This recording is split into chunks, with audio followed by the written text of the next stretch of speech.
Presidente, gracias por recibirnos en la última entrevista, por lo menos que yo voy a hacer del año, en el último programa en vivo de La Cornisa.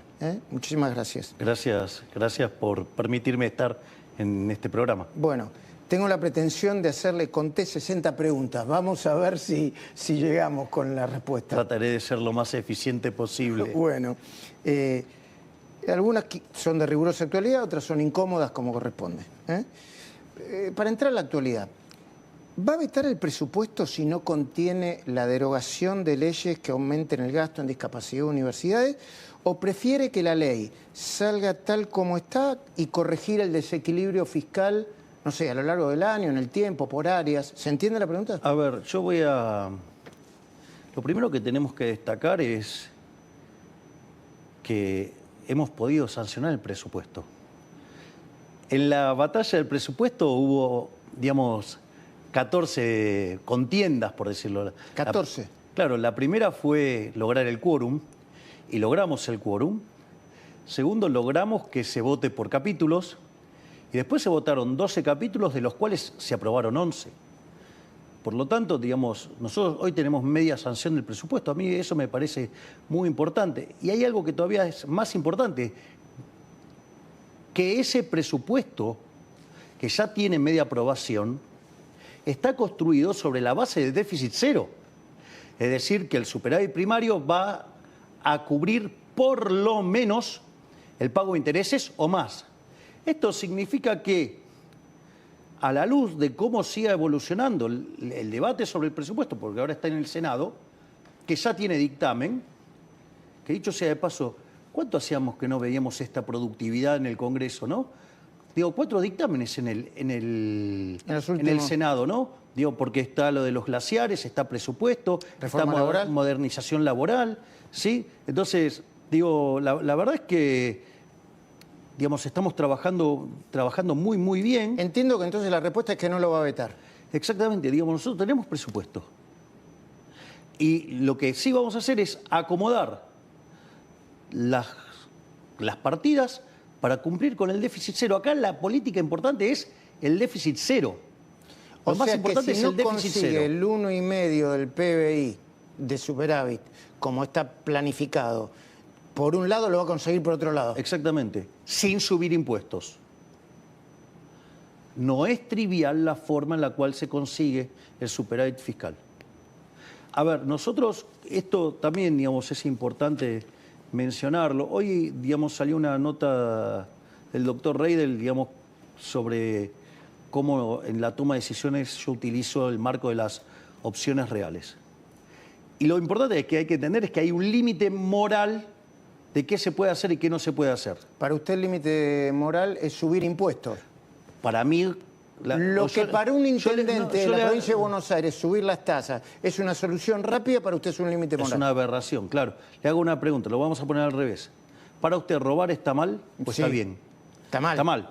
Bien, exacto. Para mí también robar está mal. Los impuestos, digamos, se cobran de manera, digamos, compulsiva, digamos, no son voluntarios.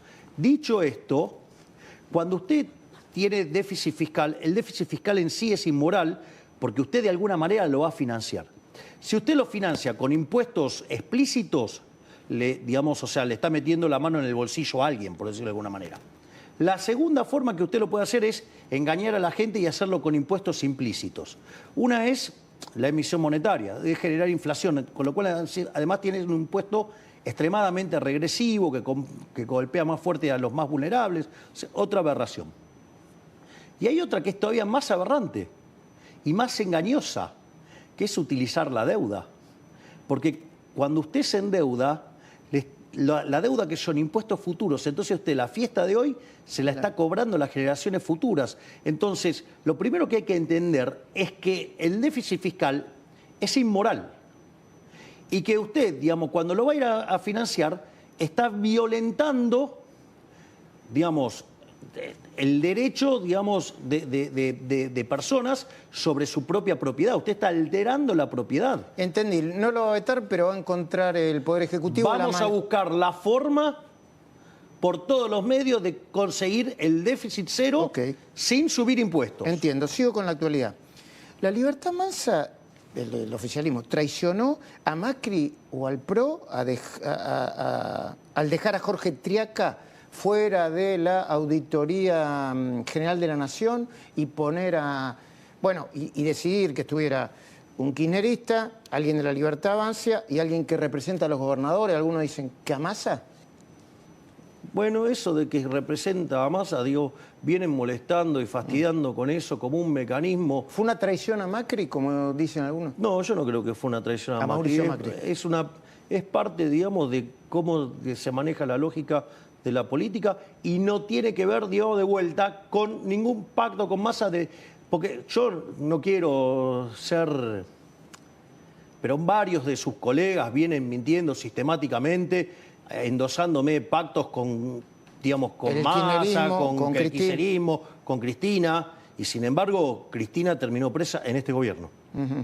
Digo, para tener el detalle. Que la acaban de operar de apendicitis, sí. O sea, que lo corté, supongo que no quita lo valiente, ¿no? Digamos, de vuelta, ella, digamos, un problema de salud, o sea, yo, a ver...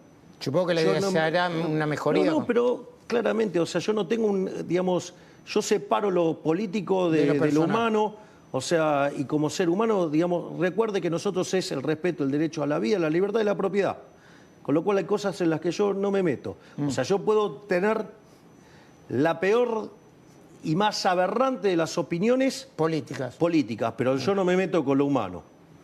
Entonces, digamos, que tenga una pronta recuperación. Muy bien. Más actualidad. ¿Usted cree que Chiquitapia, Tobillino y su entorno deben ser investigados y eventualmente condenados? ¿O es de los que piensa que si esto sucede nos pueden dejar afuera del Mundial? No, eso, digamos, a ver, si una persona comete un delito, digamos, tiene que pagar, primer punto. Es decir, no importa dónde esté. Acá, digamos, en Argentina, el que las hace, las paga. Esa es una regla básica de este gobierno. No importa que sea la asociación que ayudó al seleccionado. A ver, además, de vuelta, FIFA en eso es muy taxativo. Es decir, usted no se puede meter en la cuestión deportiva. Tío, pero no van a amparar gente cometiendo delitos, que es una cosa totalmente distinta. Ahora, para eso está la justicia se tiene que ocupar y si encuentran que han cometido delitos deberán pagar como cualquier otro argentino. Ahora, usted es el número 1 del Poder Ejecutivo. ¿Convalida las decisiones de organismos del Poder Ejecutivo como la ARCA o como la IGJ de pedirle los balances a Tapia? Bueno, pero digamos, a ver, pero usted, a todo el mundo, digamos, se les exige balance. O sea que, digamos, si hay algún logro, digamos, de los más maravillosos que ha tenido el liberalismo es la igualdad ante la ley. O sea, no pueden pretender estar fuera de la ley. Aparte, digamos, pedido de balance, no es que es algo... Digamos, estamos todos sometidos a eso. ¿Y la denuncia de la ARCA diciendo que no están pagando los impuestos correspondientes? Y bueno, que se pero a ver, si ARCA no hiciera eso, estaría incumpliendo los deberes de funcionario público. Es decir, si usted se fija, yo en estos temas he estado, digamos, he dejado como siempre que actúen los organismos, que actúe la justicia. Okay. Es decir, yo no interfiero en estas cosas. Está bien. Para más adelante yo tengo una especie de ping-pong con derecho a paso de nombres y apellidos y seguramente, quiero decir, no voy a abandonar el tema porque le voy a preguntar por Tapia, por Tobillino, supongo que usted los conoce. No, no los conozco. Pero digo, sé quiénes son, que es otra cosa. Los conoce, los conoce públicamente, digo, por sí. Claro, pero no los conozco. No, sí. Entonces, digo, es una diferencia... No tiene cercanía. Exactamente. Eso. Ok, sí, entiendo. ¿No les parece una anomalía? Yo no soy abogado tampoco, pero se lo pregunto. ¿O raro que el Tribunal de Ética de la AFA esté conformado por jueces, camaristas y fiscales en actividad? De vuelta, yo no me meto en cómo se organiza la AFA. Okay. Y tampoco tengo por qué hacerlo. ¿Por qué nombraron a Andrés Vázquez al frente de la ARCA? Porque es la persona que más sabe de la estructura impositiva en Argentina y tiene claro cómo, digamos, cómo funciona en cada uno de sus puntos. Es decir, ese capital humano es difícil de reemplazar. Ok. ¿No le importa que tenga causas abiertas? Digo, causas abiertas puede tener un montón de personas, y más si está metido en política o algo vinculado a la política. El tema es, digamos, si tiene condena o no. Mientras que, digamos, tenga causas abiertas, digo, uno no puede estar culpando y sentenciando a la gente antes de que actúe la justicia. Es algo que los argentinos deberían empezar a aprender, en especial los medios. Digo, que sentencian y ejecutan gente, digamos, sabiendo que la política le gusta enchastrar la cancha con la justicia. Ok. Faltan nombrar entre 200 y 300 puestos de jueces, fiscales, secretarios de Estado, federales, entre el 30 y el 40% de los cargos. ¿Por qué no lo hacen, presidente? Bueno, cuando llegue el momento lo voy a hacer. Digamos, estoy resolviendo cosas que son, digamos, un poquito... ¿En el orden de prioridad? Bastante más complejas en el orden de prioridad. Piense que yo me ocupo activamente de 7 de los 9 ministerios y trabajo 16 horas por día. Y no sé lo que es un sábado, un domingo, un feriado. Yo 7 por 24, digamos... Y usted dice que tiene un orden de prioridades y que para su gobierno... Exacto. Entonces, hay momentos en los cuales se toman las decisiones. Me parece que tengo todavía que resolver otras cosas. Bueno, de hecho, en algún momento usted dijo que faltaban 2 miembros para completar la Corte Suprema de Justicia. Intentó que se designen lo que usted propuso y no pudo. ¿Por qué no vuelve con esa? Porque no es el momento. No es el momento. Digamos, porque además, digamos, tengo que lograr tener los 2 tercios y hoy no están esos 2 tercios. ¿En el Parlamento? Sí, digo, en el Congreso, digamos, básicamente en el Senado, y no están esos números. Y la verdad es que va a hacer tensar la situación de manera innecesaria, y como no estoy dispuesto a darle ningún tipo de concesión al kirchnerismo, digamos, otra vez vamos a entrar en esa discusión y como no estoy dispuesto a darle concesiones al kirchnerismo, vamos a tener de vuelta problemas.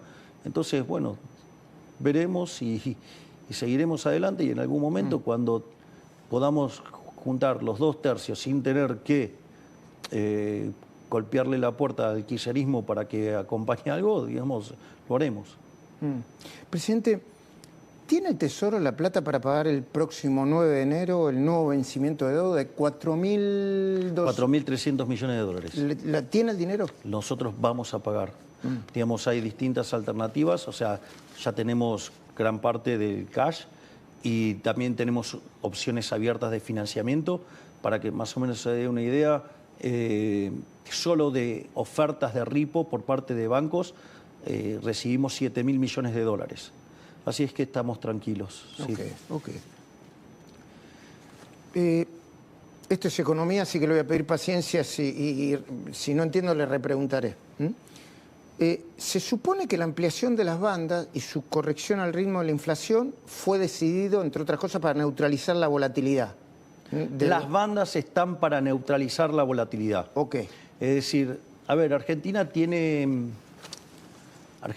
una experiencia... A ver, lo primero que hay que tener en cuenta es que Argentina viene de cerca de 90 años muy traumáticos en su historia monetaria, por decirlo de alguna manera. Eso hace que el mecanismo de formación de expectativas en Argentina no se condigan como debería... Con la realidad. Formarse en términos de cómo pensamos los economistas. Digo, concretamente, a ver, el tipo de cambio es un precio más de la economía y consecuentemente está dominado por la dinámica monetaria y la cantidad de dinero. O sea, la cantidad de dinero es el ancla nominal de la economía y eso determina el nivel de precio de la economía. Ahora, el nivel de precios es un vector de precios donde uno de esos precios es el tipo de cambio. Con lo cual, uno diría, si yo fijé la cantidad de dinero, los precios quedan anclados. Eso tiene, digamos, hay cuestiones de rezago de la política monetaria. Un estudio reciente de la Universidad de Córdoba muestra que son 26 meses. No eran ni 18 nosotros ni creíamos 24. que era entre 18 y 24. Son 26 meses. ¿Esto qué quiere decir? Si nosotros fijamos la cantidad de dinero, logramos que fue cuando se terminó de sanear el Banco Central a mediados del 24. A los 26 meses debería haber inflación cercana a cero. Cercana a cero, claro, exacto, entre junio y agosto del año que viene. Digo, para ponerlo en esos términos. El tipo de cambio es un precio más y debería estar determinado por la lógica de la cantidad de dinero. Sin embargo, digamos, las personas no tienen por qué saber qué es el efecto Hume-Cantillon. Cosa que además le cuento, el 95% de los economistas por lo menos no lo saben. Con lo cual eso también es bastante más grave. Entonces está la idea esta de, lo habrá escuchado varias veces a varios economistas, del traspaso a precio de la devaluación y eso. La realidad es que tiene que ver con el hecho de que si a usted, no sé, se le cae la demanda de dinero y le van a comprar dólares, primero sube el dólar, después suben el precio de los transables, o sea, de los bienes que se comercializan internacionalmente, después los mayoristas, después los precios al consumidor y después, por último, los salarios. Entonces, ¿qué es lo que pasa? Cuando usted tiene una devaluación, claramente los salarios en dólares se le destruyen y la gente, digamos, se siente, digamos, como expropiada, por decir. Entonces, frente a esa forma, para que eso ocurra, tiene que pasar lo que se llama una convalidación monetaria. Se lo hago con un ejemplo. Suponga que usted tiene el bien A y el bien B. Y por algún motivo la gente ahora no quiere consumir tanto de B, quiere consumir más de A. El precio de A tiene que subir y el precio de B tiene que caer, ¿no? Sí. ¿Qué pasa? Si usted mantiene la cantidad de dinero constante, efectivamente el precio de A va a subir y el precio de B va a caer. Ahora, si usted, en lugar de mantener constante la cantidad de dinero, aumenta la cantidad de dinero, ¿qué pasa? B no sube y A sube más que proporcionalmente de lo que tenía que subir. Bueno, con el tipo de cambio pasa lo mismo. Si usted tiene un shock externo negativo, claramente el tipo de cambio tendría que subir, pero si usted mantiene fija la cantidad de dinero, lo que le va a pasar es que los otros precios tienen que caer y no tienen problema. ¿Qué es lo que pasa? Argentina, digamos, vivió 123 años con déficit fiscal. Digo, se la pasó convalidando monetariamente antes de cualquier cosa. Entonces, ¿qué es lo que ven los argentinos? Que por algún motivo se cae la demanda de dinero y a partir de ahí, digamos, se dispara el tipo de cambio y todos los precios. Entonces, digo, los argentinos... Vamos todos a comprar dólares para exacto, cuando ven problemas en el tipo de cambio se asustan. Y eso es un dato de la realidad. O sea, el problema son que los economistas no entienden que es parte de un efecto, digamos, que se llama Hume-Cantillon, de cómo van pasando los precios. Pero uno no se puede enojar con la gente, porque, ¿saben qué? De los 90 años que llevamos con Banco Central, digamos, durante 80 años esas cosas pasaron. Y la única vez que no pasaron fue los 10 años que había convertibilidad. Con lo cual, si la gente cree que hay alguna relación entre el tipo de cambio y los precios, alguna razón debe tener. Tienen 90 años que los amparan. Ahora, lo que no ven es que, digamos, atrás de esto había déficit fiscal, que se emitía dinero y ya existía la convalidación monetaria. Entonces, la ampliación de banda sería para... No, pero vamos por parte. Sí. Entonces, nosotros hemos dejado de emitir dinero a mitad del año pasado, estamos padeciendo los efectos de los rezagos de la política monetaria, del sobrante monetario como consecuencia de que había controles de precios, digamos, como consecuencia, por ejemplo, de que había control de capitales. Todo eso hace que a usted, digamos, por más que deje de emitir hoy, le va a tardar, digamos, que termine de limpiar... 26 meses. Exactamente. Por eso, digamos, nosotros creemos que... Junio-agosto. Junio-agosto. La inflación no va a ser cero, sino que puede empezar Va a empezar con cero. Pero fíjese esto, precios mayoristas, que es el que se anticipa... Está 1,3. Contra el 2,5 de minorista. Entonces pasamos de... Claro, pero en el medio usted además tiene recomposición de precios relativos.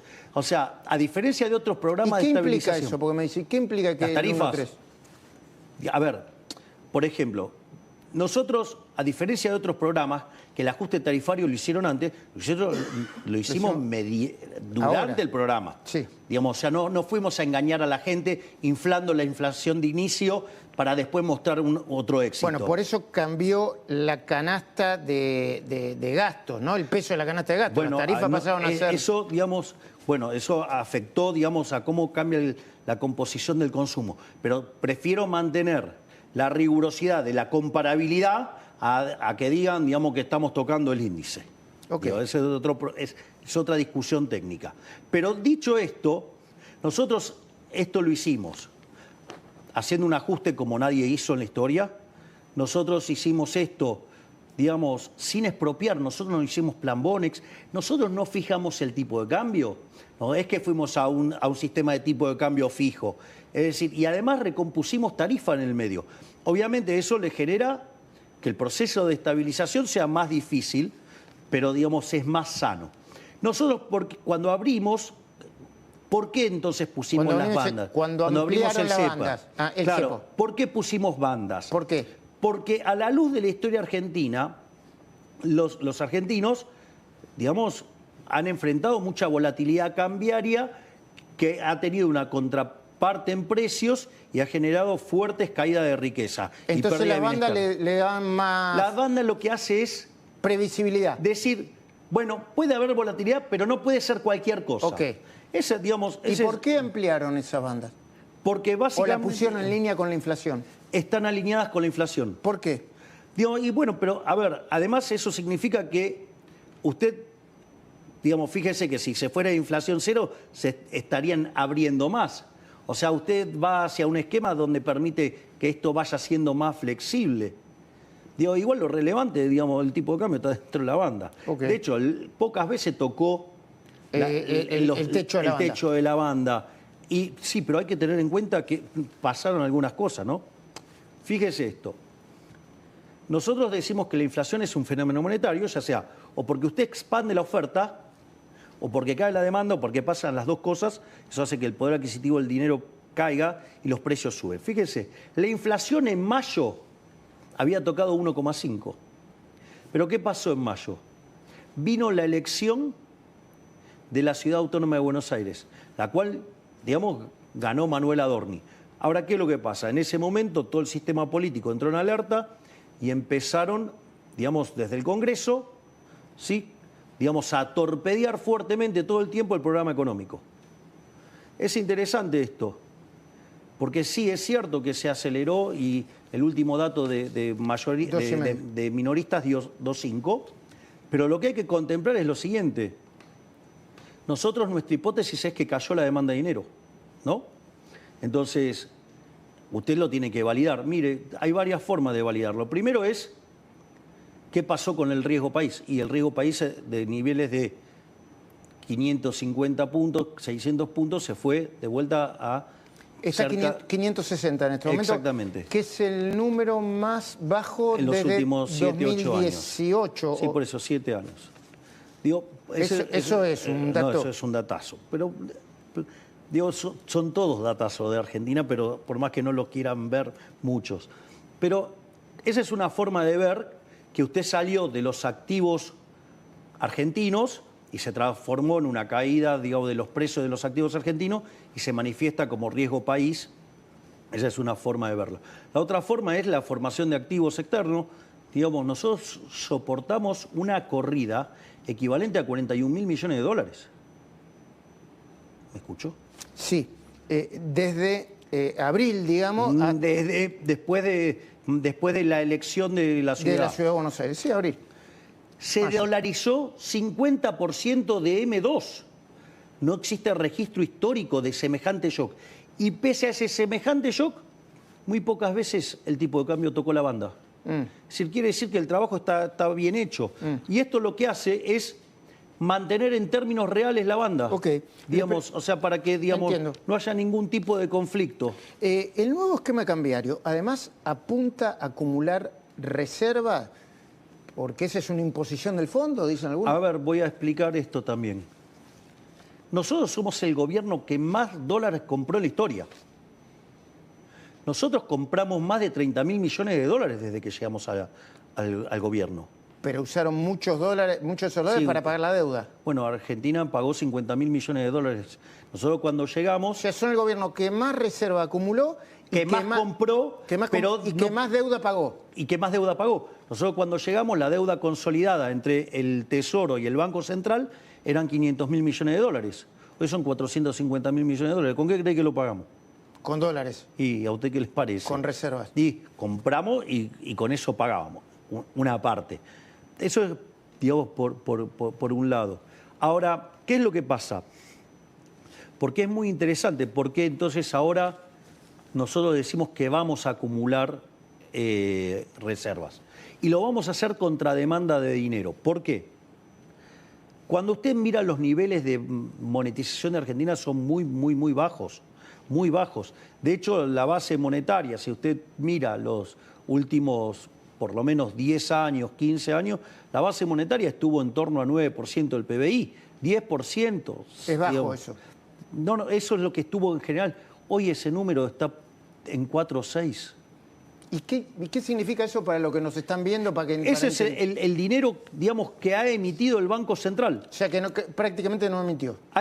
Es que es muy poca la cantidad de dinero en Argentina. Mire, para que se dé una idea del bajo nivel de monetización que tiene la economía argentina. Los pasivos del Banco Central, digamos,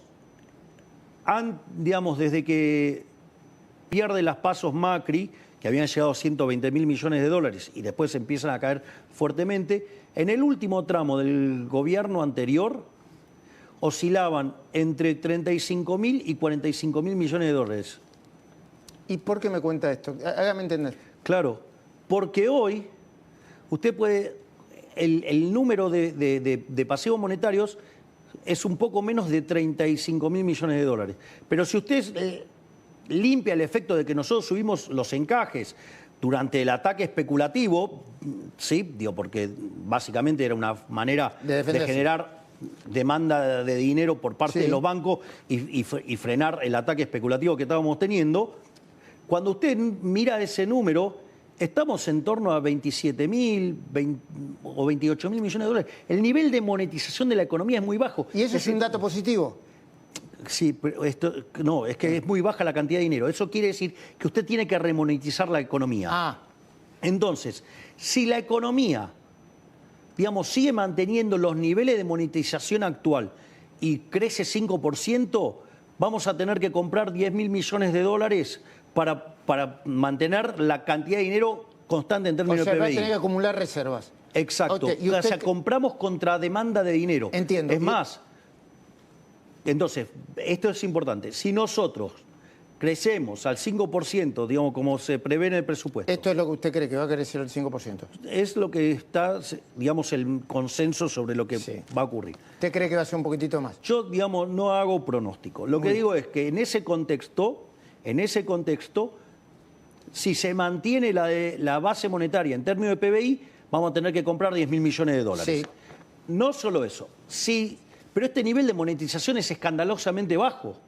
Por lo tanto, si la demanda de dinero sube algunas décimas, digo, el número para comprar son 17.000 millones de dólares. Entonces, tiene que ver con eso. Entonces, ahora sí vamos a poder acumular. Usted me está queriendo decir que las reservas podrían crecer entre 10.000 y 17.000 millones de dólares si pasa todo lo que se supone que tiene que pasar. Exacto. En condiciones normales de presión y temperatura, dado como está la economía hoy. De acuerdo.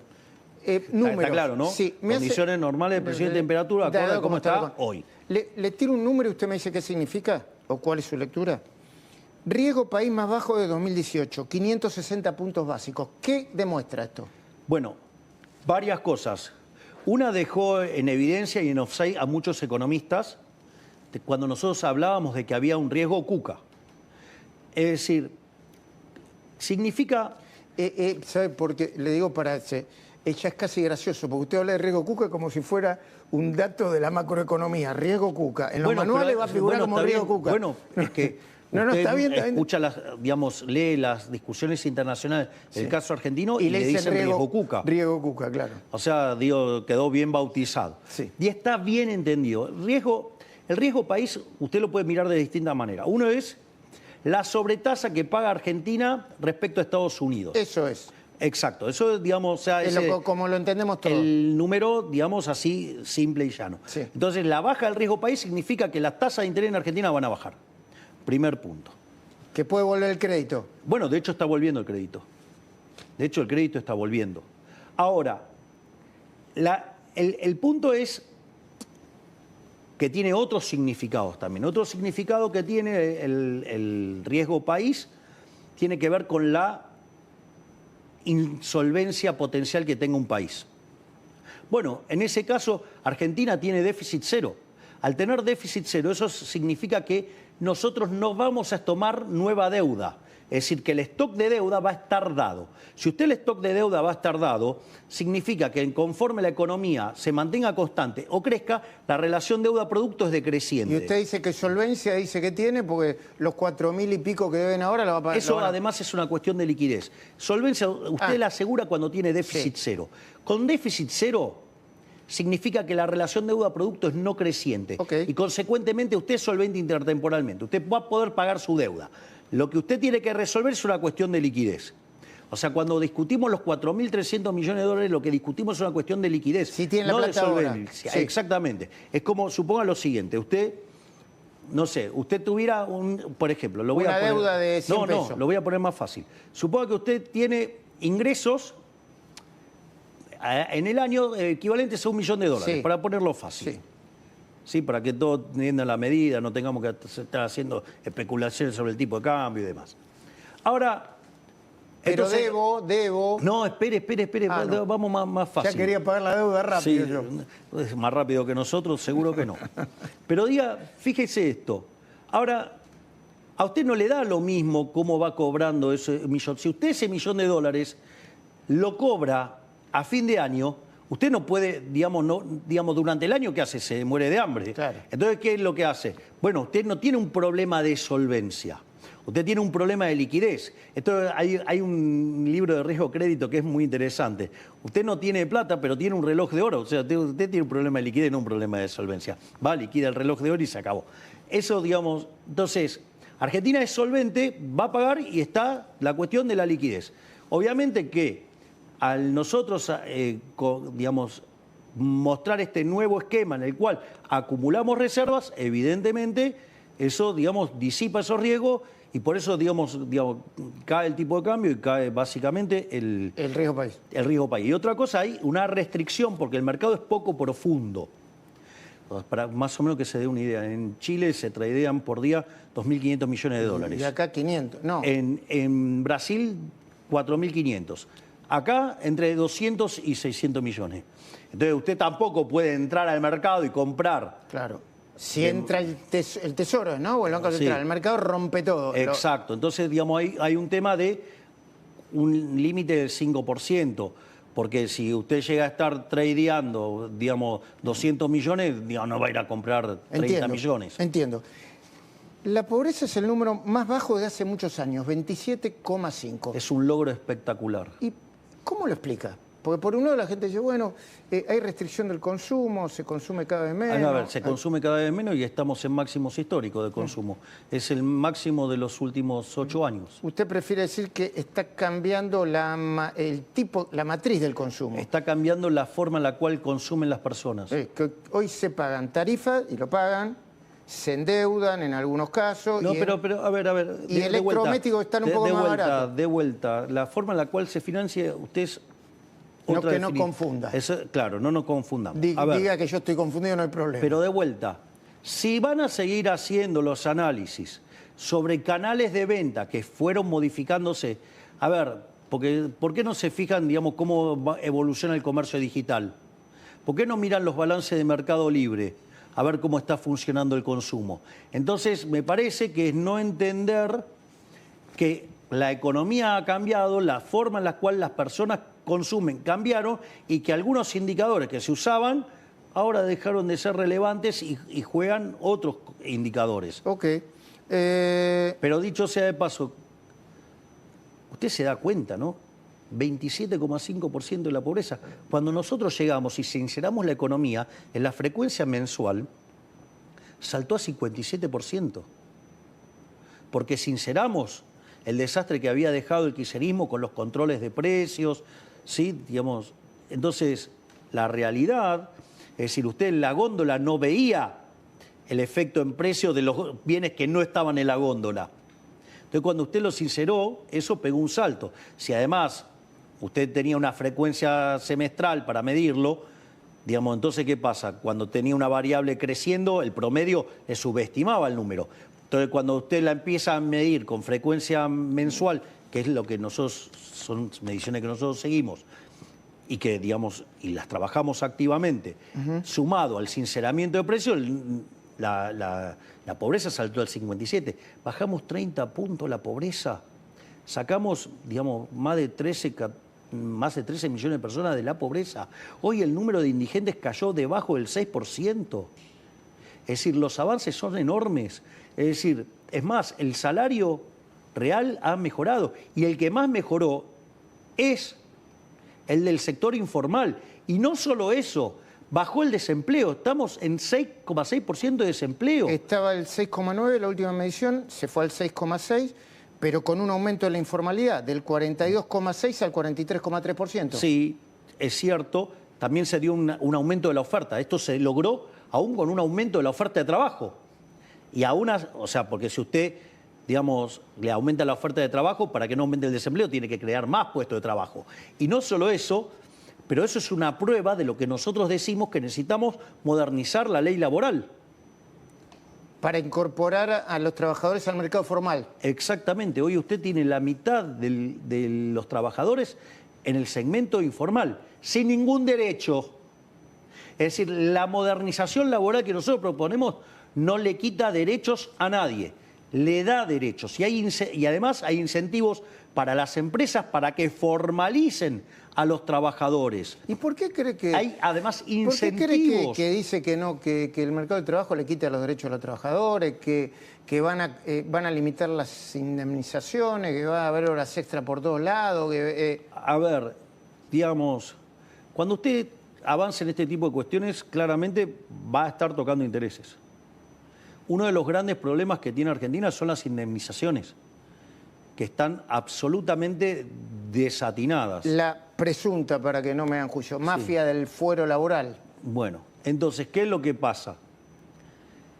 Una de las cosas que nosotros estamos haciendo es los honorarios de los abogados no van a ser proporcionales a las demandas. Que no estén atados a las demandas que ellos mismos fijan. Exactamente. Entonces, usted ahí, digamos, porque la indemnización sigue siendo la misma, sigue siendo un mes por cada año de trabajo. Es más, si usted trabajó más de 4 meses, digamos, ya le corresponde un año también. O sea, que no es que cambió eso permanece igual. Pero sí lo que cambia es los abusos que se cometían desde el Poder Judicial contra las empresas y que el efecto ¿cuál era? Que usted, digamos, tenía un juicio laboral y perdía la empresa. Claro. Entonces, lo que se hace es se corrige esto, además se bajan, digamos, las cargas patronales, además, no solo eso, sino que se crea un incentivo, por ejemplo, para que haya reducción de impuestos y, por ejemplo, digamos, devolución anticipada. Bajar ganancias, ¿no? Claro, y devolución anticipada de IVA. Eso es importante para los efectos de la caja, es tremendo. Entonces, eso lo que hace es... Entonces, lo que nosotros estamos apuntando es que se formalicen los trabajadores y que además haya más puestos de trabajo y con mejores salarios.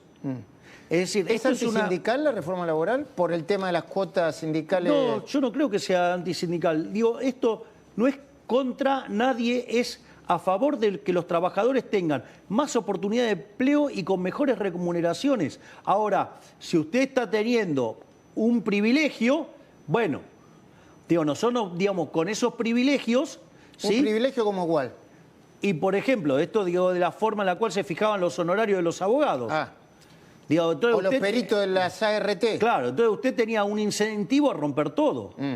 Entonces fíjese que cuando usted apareció en la CRT, la cantidad de accidentes cayó un 90%. ¿Y por qué? Porque se había terminado, digamos, una maniobra fraudulenta que ¿a quién termina perjudicando eso? Al trabajador, supongo. Al trabajador. Entonces, esto es en favor de los trabajadores. Bueno, entonces usted sabe, hay gente que tiene algunos beneficios, algunas prebendas, y obviamente que cuando usted toca esas prebendas, eso genera que haya sectores que hacen ruido. Bueno, obvio, digamos, es parte de la vida, pero por eso el punto es el siguiente.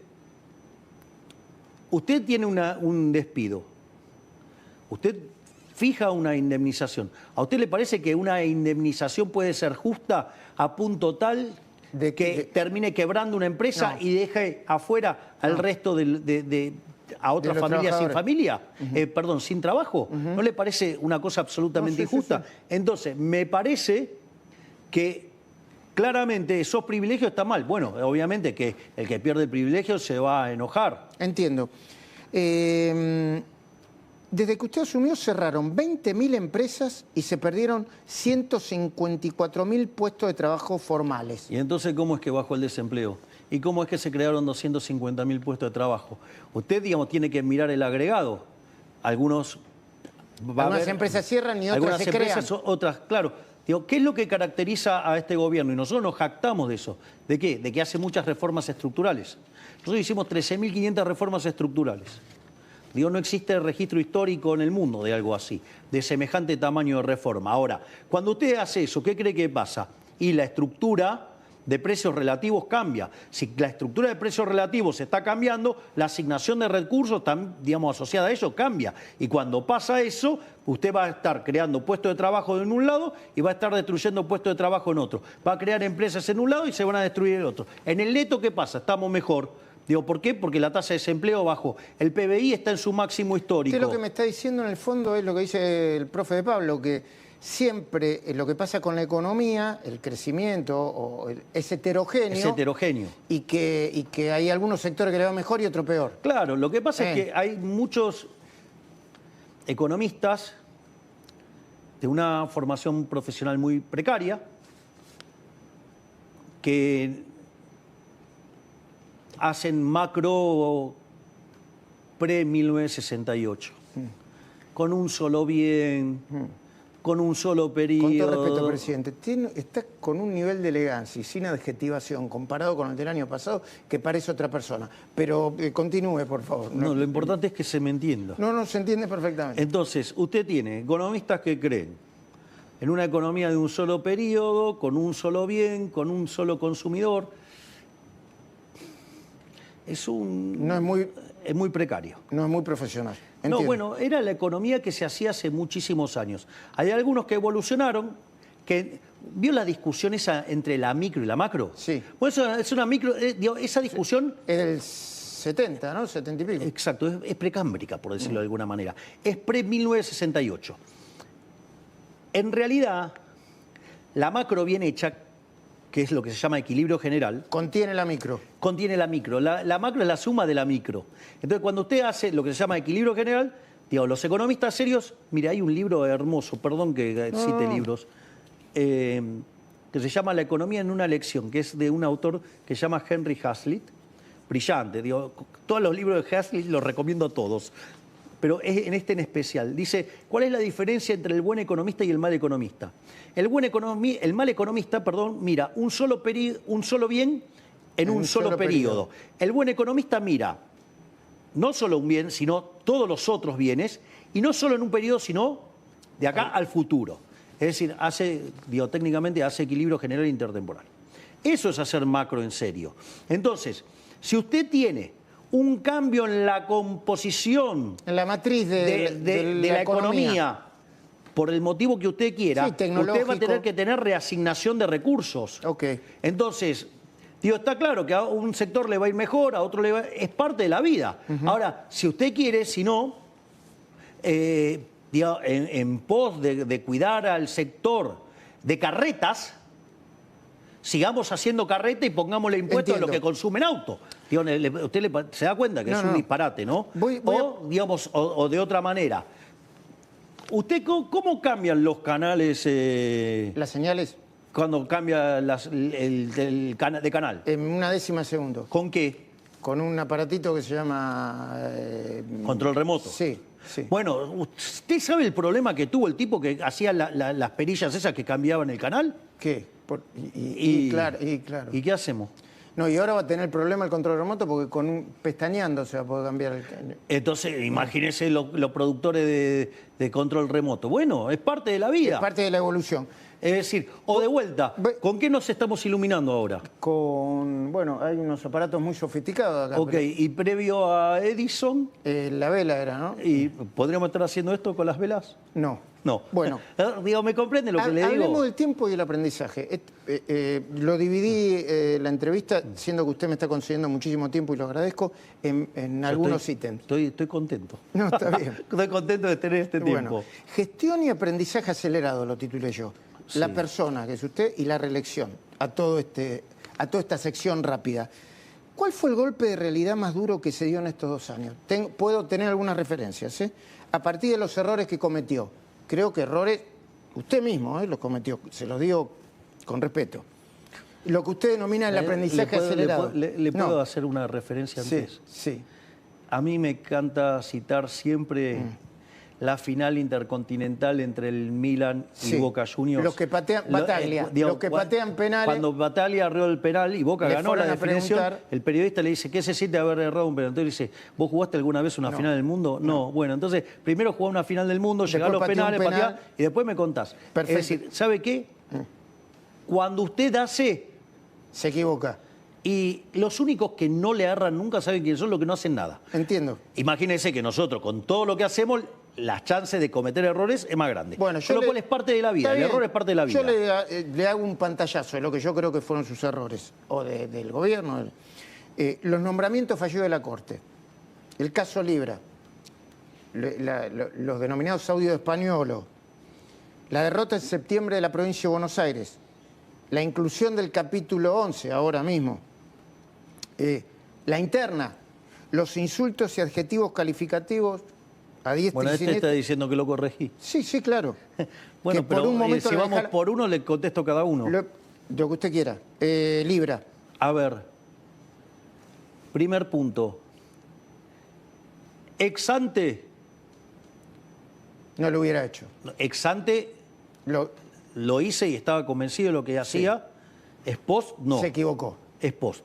Pero, fuerte. A ver, vamos a decirlo de alguna manera. Sí. En Estados Unidos le acaban de liberar todo el embargo a Davis, con lo cual no hubo estafa, no hubo criptoestafa, ninguna de las cosas que dice la política. Y todas las cosas que yo dije son como yo dije. Es decir, porque de vuelta era un mercado muy particular, ¿sí? Donde los que entraban sabían a lo que entraban, ¿sí?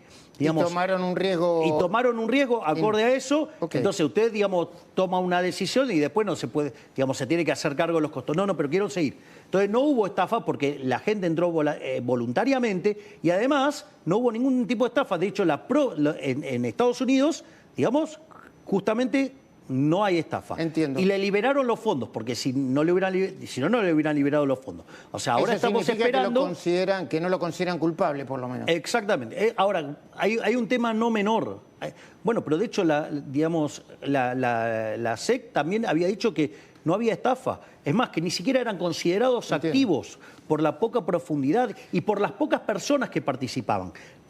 Y que además los que entraban sabían muy bien a dónde entraban. No es que ahí, digamos, la gente no sabía... Entonces, lo que quiero decir es, ojo, porque en Estados Unidos esto ya está resuelto. ¿Y qué? Bueno, falta que lo defina la justicia argentina. Entiendo. Lo que pasa es que yo, digamos, yo espero, digamos, que en algún momento la justicia, digamos, argentina se manifieste. ¿Los nombramientos de la Corte que salieron mal?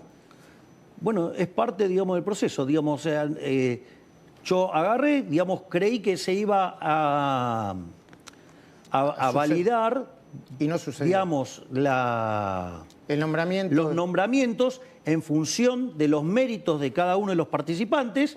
Y creí que, digamos, había una posición constructiva en términos de que, a ver, digo, yo entiendo, digamos, usted puede tener distintas discusiones, pero, a ver, porque yo sé que se planteó una discusión en torno al juez Lijo, que dicho sea de paso, digamos, con la experiencia en narcoterrorismo, digamos, un juez, digamos, que tenía, digamos, experiencia como juez federal, digamos, o sea, un juez penal, o sea, digo, con lo cual tenía un montón de activos en su favor para sostener ese nombramiento.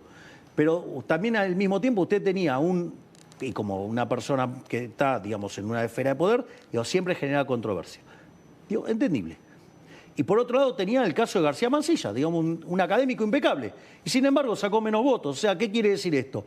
Yo, digamos, mandé los 2 jueces que yo consideraban que eran los mejores para esos cargos y sin embargo la política no los quiso acompañar. Entonces, de vuelta, para esto necesito 2/3. Mientras que el kirchnerismo en el Senado tenga más de 1/3, no puedo enviar jueces. Entiendo. Ahí tiene el learning. El aprendizaje. Sí, perdón. ¿El caso de Españolo? Bueno, fíjese, digamos, que el propio Españolo dice que son falsos. Y de hecho ya la causa va por otro lado. Digamos, porque además hay un problema, y claro, que además no tiene los crudos. Esto es de una gravedad enorme. Por ejemplo, mire, le voy a decir cómo, por ejemplo... Entiendo lo que dice, ¿eh? No, sí, pero usted lo entiende, pero, digamos, si me permite, se lo voy a explicar al público. Por supuesto. A ver, usted, yo le voy a hacer una pregunta.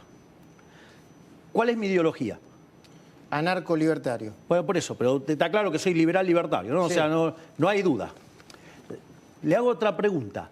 ¿Qué chances hay de que yo haga un discurso en favor del comunismo? No. Cero. Más bien que no. Sin embargo, en algún momento, a título de cargada, circulaba un video donde yo hacía un discurso a favor del comunismo. Le quitaron y le agregaron lo necesario. Cortaban y pegaban pedacitos y armaron eso. Imagínense hoy con inteligencia artificial directamente. Yo he estado viendo, por ejemplo, creo que... Maduro. Lo hizo este chico Andy Olivera, ¿puede ser? Sí, sí. Digamos, las cosas que estaría prohibiendo para esta Navidad. Es muy divertido. Sí. Y usted lo escucha y soy yo, digamos. Sí. O sea, y les juro que no soy yo. Pero al margen de eso, entonces usted tiene un problema grave ahí, digo, que no tiene los crudos. Porque, fíjese, a ver, para ver... Un problema en el origen de la prueba, dice usted. Por ejemplo, y otro tema más. No, bueno, después, pero Españolo dice que mintió, que sí, que eso es mentira, que no es cierto. Entonces, dicho esto, que es interesante, igual yo aviso que lo miro por lo que va saliendo en los medios. Sí, sí. O sea, entonces, fíjese, esto es muy interesante. Por ejemplo, usted podría encontrar una definición donde el Papa diga Dios no existe. Fíjese, entonces el Papa declara, hay algunas personas que creen que Dios no existe. Usted agarra, corta la frase, deja Dios no existe. El Papa dijo Dios no existe. Entonces, digo, de esa cosa está llena. Digo, los periodistas son especialistas en hacer ese tipo de cosas. Digo, qué sé yo, digamos, he escuchado y he visto periodistas, por ejemplo, mostrar a mi hermana en Oslo con una camisa leñadora y criticar cómo estaba vestida mi hermana.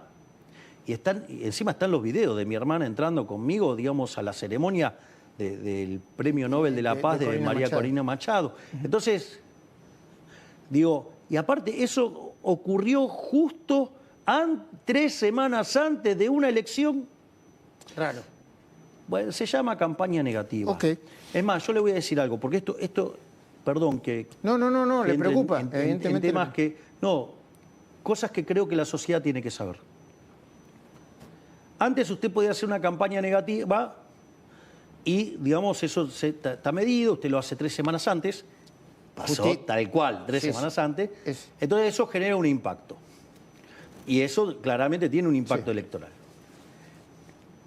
Usted puede parecerle correcto o incorrecto desde el punto de vista ético y moral hacer campaña negativa. Es una cuestión. Ahora, pero si usted tiene un esqueleto en el ropero y usted va a una elección y su rival consigue el esqueleto y lo muestra, bueno, usted le tendrá que explicar a la sociedad que tenía tiene ese cadáver en el ropero. Claro, exacto. Y después entonces la gente elegirá o no.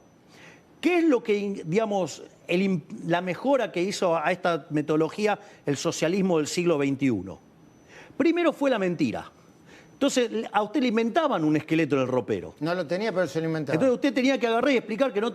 Que no lo tenía. Imagínese que en un debate, que usted tuvo que arrancar explicando, eso es una ventaja, digamos, con la que ellos...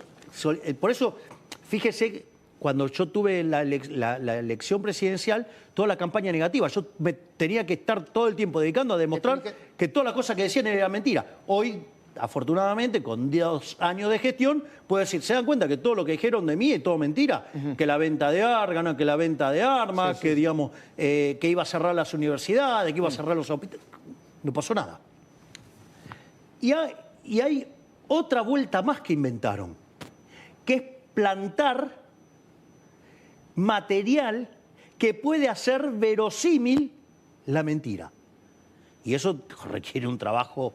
Entonces, lo que hay que comprender es que... No solamente el esqueleto, sino, no sé, los guantes que se puso para poner el esqueleto Claro. en el ropero, dice. Y es como que... Entonces tiene que explicar usted que no usaba guantes. No, es como que de repente, digamos, a usted le van y le allanan el auto por droga y le encuentra droga. Usted nunca tomó droga. Y no, fue y se la tiraron antes de hacerse el allanamiento. Entiendo. Entonces, digo, es un tiempo muy complicado y la izquierda está dispuesto a todo. Okay. Parte de eso, digo, es el kirchnerismo. El kirchnerismo, digo, es el socialismo del siglo XXI, es la filial local. Y dentro del aprendizaje... No tiene ningún problema en hacer ese tipo de cosas. Dentro del aprendizaje, ¿aprendió a dejar de enojarse y adjetivar? Como Walt Disney. ¿Cómo está Walt Disney? Congelado.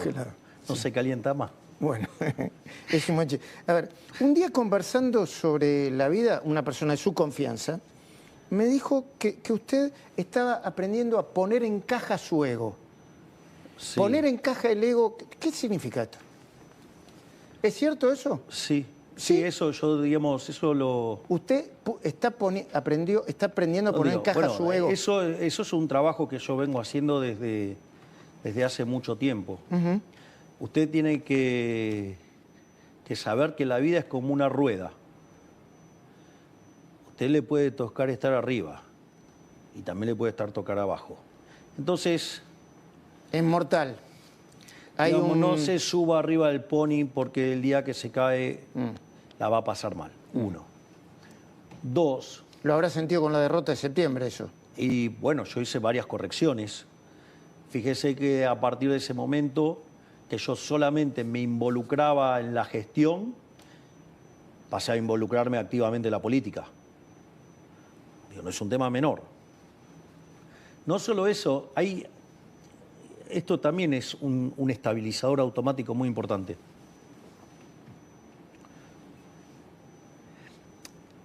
El sistema está construido, la república, básicamente el ejecutivo que es la figura del emperador, pero el emperador se puede volver un tirano.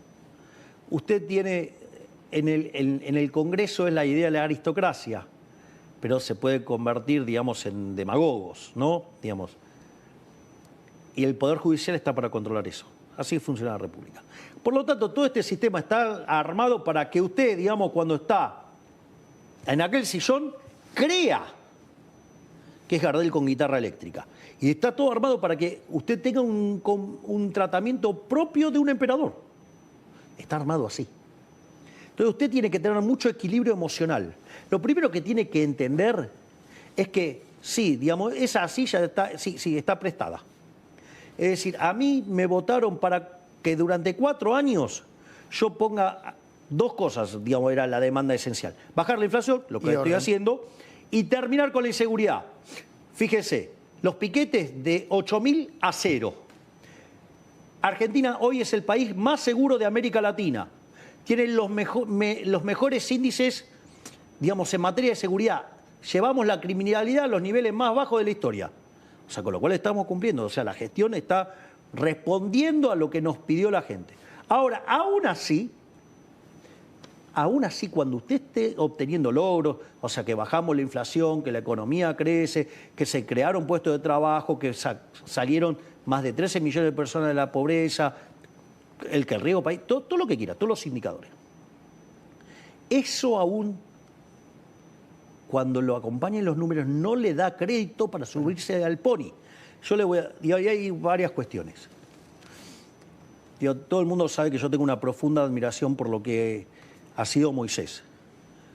Bueno, Moisés, que es quien lidera la salida del pueblo hebreo, ¿sí?, hacia la tierra prometida, ya habiendo cruzado el Mar Rojo y todo, lo criticaban todo el tiempo. Fíjese, si se levantaba temprano, le decían que estaba peleado con Séfora, con la mujer. Si se levantaba tarde, decían que estaba haraganeando. Si se levantaba en tiempo, digamos que no tenía nada que hacer. Es decir, quiere decir que usted haga lo que haga, lo van a criticar. Y eso lo tiene que asumir. Y eso lo tiene que incorporar, y que lo único que importa es ir por el objetivo. Entonces, por ejemplo, yo estoy comprometido en que Argentina sea el país más libre del mundo. ¿Por qué? Porque los países que son más libres son 12 veces más ricos que los reprimidos, tienen 25 veces menos de pobres en el formato estándar, 50 veces menos en el formato extremo, la gente vive 25% más, la calidad de vida es mejor. Ok, entonces vamos camino ahí. Cada ministro tiene que acomodarse a ese objetivo y cada uno de sus ministerios tiene que obrar para ese objetivo sujeto, que esto es importante, a las restricciones éticas y morales que impone el liberalismo, que usted no puede violentar ni el derecho a la vida, ni a la propiedad, ni a la libertad. Eso no es menor. Es decir, cuando yo tengo que cerrar las cuentas públicas, no las subo vía impuestos, porque eso yo le estoy vulnerando la propiedad. Si no baja el gasto. Porque usted considera el impuesto... Que los impuestos son un robo. Una especie de estafa legal, aceptada, convalidada. No, bueno, digamos, o sea, usted puede tener cosas legales, pero que no son legítimas. E inmorales. No sé, digamos, o sea, entiendo. Yo puedo agarrar y digamos, sacar un decreto y digo, a Luis Majul le voy a sacar el 100% de los ingresos. Sí. Y eso es una aberración. Y sí. Y bueno, entonces... Va a tener que ir a la corte. No, está bien, no, pero está bien. No. Pero lo que digo es que si se lo hiciera, digamos, a Javier Larari, que nos está hoy acompañando, digo, también está mal, aunque a usted no le impactara. Pero recién me habló de... Y eso es importante, digamos, que tengamos en cuenta el concepto de libertad y que hay cosas que están mal, aun cuando se las hagan a otro. Entiendo. Aun cuando se la hagan a otro que usted no quiere. Me habló de reelección. ¿Usted tiene el deseo de ser reelecto? O, no, usted puso el tema de la reelección. Ok. Ahora le pregunto, ¿tiene el deseo de ser reelecto? A ver, a mí los argentinos, bajo el formato institucional en el cual yo fui elegido, que esto es importantísimo, porque he escuchado algunos rumores que me parecen que no me conocen. ¿Qué rumores? Digo, cambiar la Constitución para por ser ejemplo, eterno. Que me parece un delirio. Sí. Me parece un delirio, pero ahora después voy a explicar.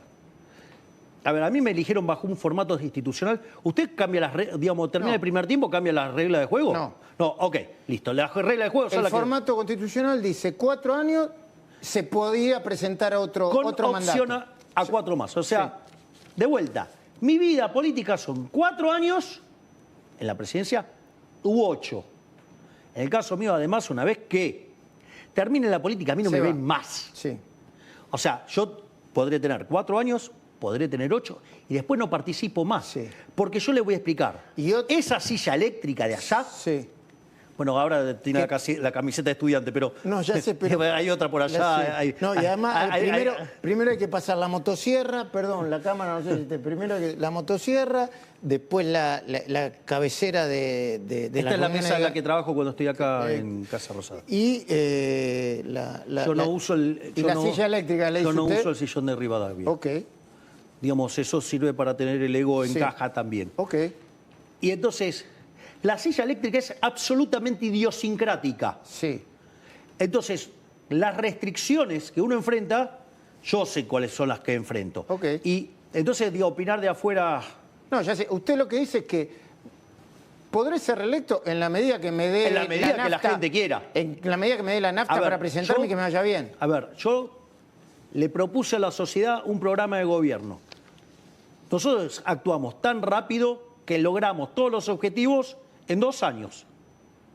Por eso arrancamos con las reformas de segunda generación. Y fíjese lo activo que está el Congreso, ¿no? Digo, ¿por qué? De vuelta, presupuesto, digamos, modernización laboral, reforma tributaria, ¿sí? Ley de inocencia fiscal, digamos, glaciares, digamos, aumento de penas en el Código Penal. Y no termina ahí. Digo, mire lo que es el Consejo de Mayo, todas las cosas que hay. Y no sabe todo el montón que tenemos. Sí. Entonces, nosotros no vamos a ceder un ápice en ser el gobierno más reformista de la historia. Ahora, entonces, ok, como ya cumplimos todas las promesas que hicimos en la campaña, ahora vamos por las de segunda generación. Bueno, cuando llegue el momento, digamos, de las próximas elecciones, Bueno, ahí, digamos, evaluaremos si tiene sentido que siga o no, y después, quien va a determinar si sigue o no es la gente. Así que, digo, es más fácil. Acá no hay que hacerse tanto problema. Entiendo. O sea, es bueno, competencia. Ahora le voy a proponer un juego. Sí, ya me dijo antes, el tema ese del ping-pong. Del ping-pong, sí. Pero ping-pong con derecho a paso. Ping-pong de nombre con derecho a paso. Perdón, y yo lo voy a entender, por restricciones políticas, porque no quiere, o porque va a poner una cara determinada y responderá con comunicación no verbal, con respeto, ¿no? Trump, y estoy pensando en el Trump que dijo que la Libertad Avanza ganó las elecciones gracias a su apoyo. Pero le digo Trump. Gardel con guitarra eléctrica. Maduro. Un narcoterrorista dictador que infecta a todo el continente de una manera... Ojalá que caiga, que Venezuela recupere la libertad y ojalá se sepa todo lo que hizo. Venezuela y el socialismo del siglo XXI es a la amenaza de la vida democrática lo que fue Cuba en los 70. Corina Machado. Un héroe. Lula. Paso. Katz. Un gran amigo y alguien que tiene conciencia de lo que está enfrentando. Pedro Sánchez. Socialismo del siglo XXI. Gustavo Petro. Comunista y con algunas cosas bastante oscuras en su pasado. Cristina Kirchner ya me dijo deplorable. que... Digamos, junto a quien fue su marido, lo peor que le pasó a la historia argentina por el daño cultural que hicieron.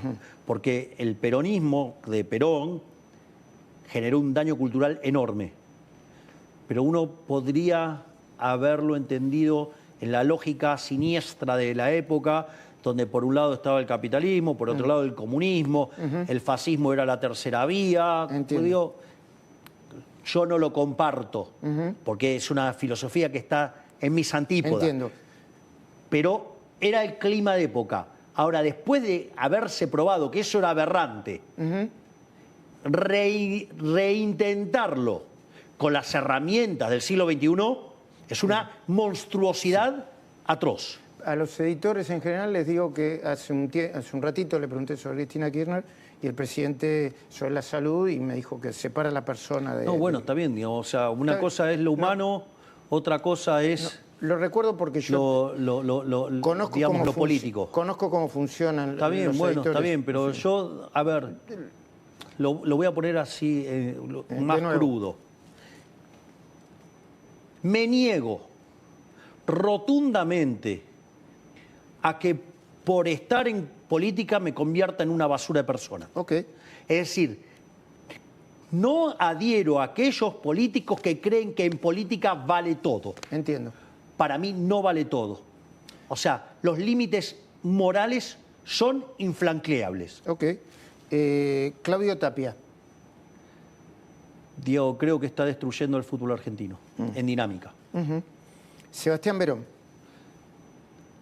Un elegido. Es decir, es una cabeza no convencional.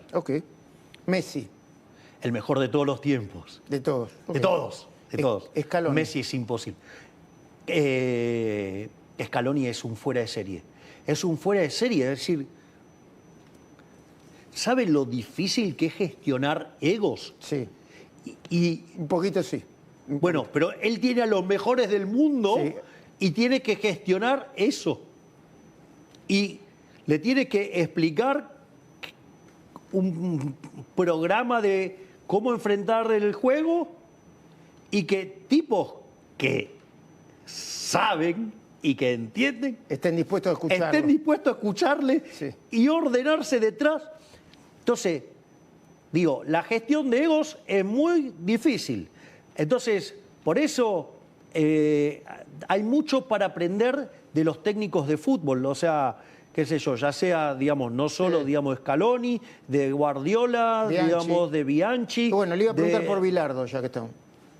Y Bilardo es como...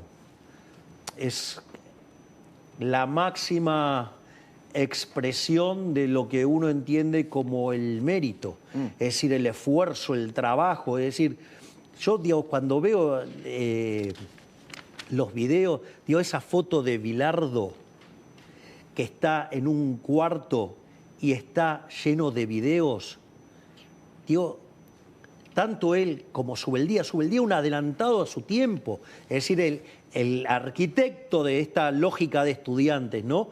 Entonces, la admiración que yo tengo por Bilardo es, aparte, el bilardismo es una filosofía de que ganar no es lo más importante, sino lo único que importa. Ok.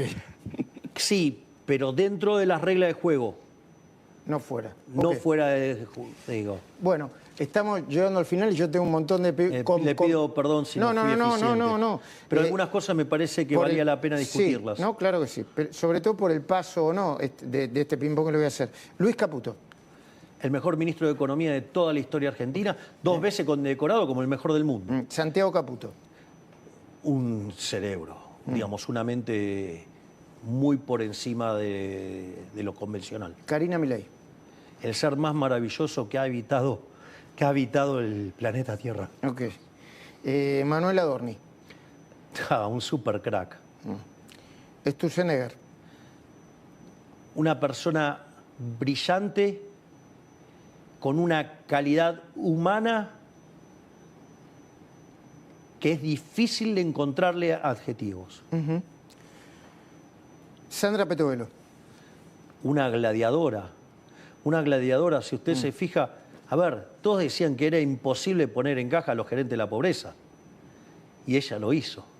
Digo, a ver, en algún momento alguien va a decir, agarró esto con 57% de pobres y en 2 años bajó 30 puntos la pobreza a 27, ¿no? Sacó a más de 13, 14 millones de argentinos de la pobreza. ¡Ey! Y mire que le han tirado y ella nunca contestó verbalmente, solo contestó con trabajo y gestión. Diego Santilli. Es un fuera de serie. Pero además, no por su cintura y su muñeca política, sino que además me demostró que es un gran ser humano.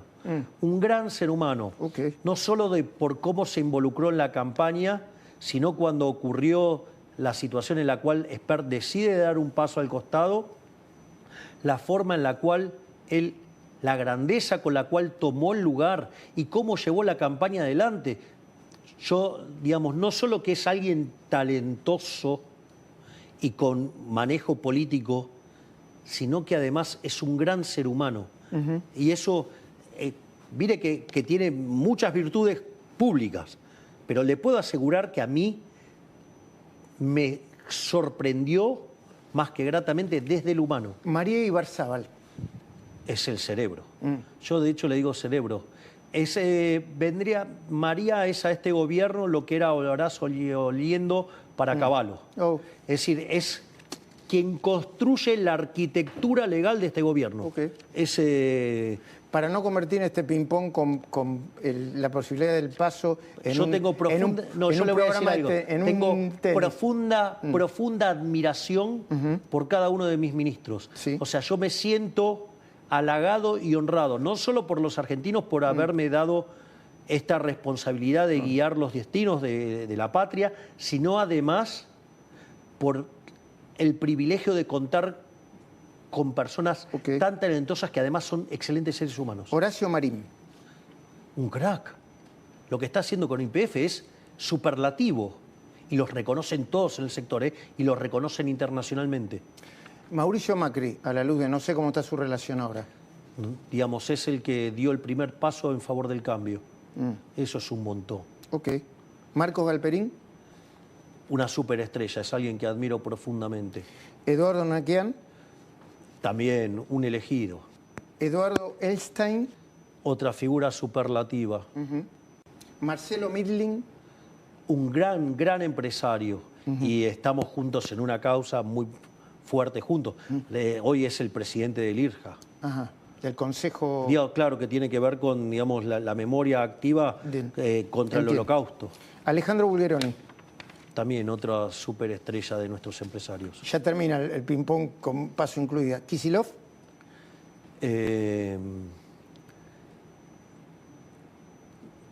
No quiero ofender a los asnos y a los simios. Tendría una categoría bastante más abajo. Bueno. ¿Grabois? Me parece deplorable Grabois porque además es un profundo hipócrita. O sea, él no tiene ningún problema de mentir y ensuciar. Bueno, digamos, es la característica del kirchnerista. Digamos, están dispuestos a cualquier mentira con tal de tener poder. Ya estamos llegando al final. No personalicemos, o pongámoslo en dos. Los intendentes que suben las tasas municipales. Le pongo el de Lanús porque tuvo un entredicho ahora con el ministro, y al de Pilar, porque subió las tasas muy altas. El de Lanús se llama Álvarez. Y el... Digamos, son enemigos de la libertad, son enemigos del progreso. Dos preguntas finales. Le iba a decir, dígame la verdad, pero yo supongo que me dice la verdad siempre, ¿no?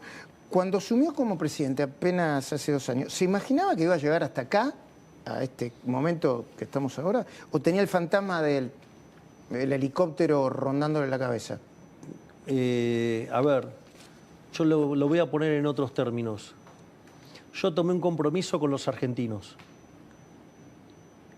Y en función de eso iba a hacer todo lo que estuviera a mi alcance dentro del conjunto de herramientas permitidas dentro de mi filosofía liberal, libertaria, y iba a llevar eso adelante, aunque eso implicara que me sacaran de acá con los pies para adelante.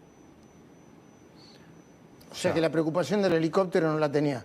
No, a mí lo único que ocupa mi tiempo es cómo yo le hago delivery a los argentinos, cómo, digamos, cumplo mis promesas de campaña y cómo, digamos, le estamos llevando los resultados. Fíjese esto, The Economist tenía que elegir la economía del 2025. La Argentina y quedó entre Argentina y Siria. Se inclinó por Siria por lo político, pero por lo económico ganamos nosotros. O sea, hoy el caso argentino es estudiado en todo el mundo. Entiendo. Entonces, a veces es muy difícil tomar conciencia histórica de lo que uno está haciendo. Afortunadamente, yo estoy rodeado de personas muy talentosas que son los grandes arquitectos de este milagro. Yo solamente soy el que fija el norte. Ya pasaron 2 años. ¿Cómo imaginan los próximos 2 años? Una síntesis, dígame, si no vamos a tardar 2 años más. A ver, es el momento... A ver, hemos pasado el momento bisagra. Ahora es el momento de empezar a construir la Argentina grande nuevamente. Veníamos de 100 años de decadencia. Digo, hubo oscilaciones. Nosotros logramos quebrar esa tendencia decadente y empezamos el momento de crecer. Hoy, digamos, en base a la estabilidad macroeconómica, en base al orden y la seguridad, estamos en condiciones de abrir el proceso de crecimiento, que tiene 3 motores fundamentales. Uno es el de la desregulación, lo que yo llamo el Ministerio de los Rendimientos Crecientes, es decir, que es la tarea de Sturzenegger, es desregular, desregular, desregular. Fíjese que desregular es devolverle libertad a la gente, es poner a los emprendedores, digamos, a la cabeza de este proceso de creación de riqueza. Capital humano, porque usted, digamos, ese progreso tecnológico tiene que tener las personas que lo puedan llevar adelante. Y después la apertura. Y en eso creo que se ve bien claro. 13.500 desregulaciones, bajar 30 puntos la pobreza, toda una reforma educativa que está en el Consejo de Mayo se ve.